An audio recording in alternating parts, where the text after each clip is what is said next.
La Fondation UBA a offert ce jeudi 16 mai aux élèves du lycée Michel Montaigne de Libreville un important don d'ouvrages de littérature africaine. Une initiative qui entre dans le cadre de son programme Read Africa, qui a pour objectif de raviver la culture de la lecture chez les jeunes Africains. Ce matin, nous avons l'opportunité de mettre en œuvre une de nos actions RSE qui s'intitule Read Africa. Read Africa, en fait, en français, l'Afrique qui lit. Donc, c'est une action qui consiste simplement, qui est partie d'un constat. Le constat, c'est qu'aujourd'hui, les enfants ne lisent plus.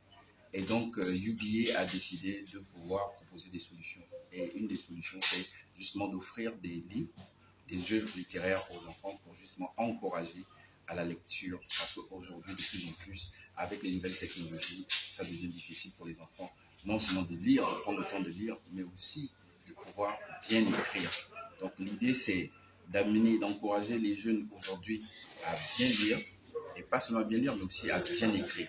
Un don qui n'a pas laissé insensible le proviseur du lycée Michel Montaigne, qui salue l'initiative de l'institution bancaire.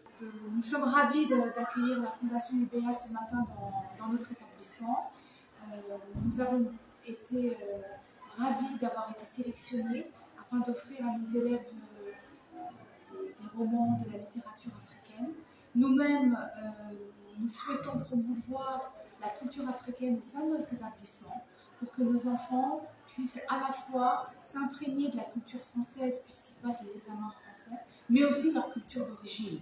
Puisque un arbre sans racines est un arbre qui n'est pas solide. Un acte qui est à encourager de la part d'une institution financière, c'est noble comme action de pouvoir offrir des livres à nos enfants, à nos élèves. Par ce programme, UBA Gabon invite les parents à donner la priorité à l'éducation de leurs enfants et à l'apprentissage dans tous les aspects de la vie.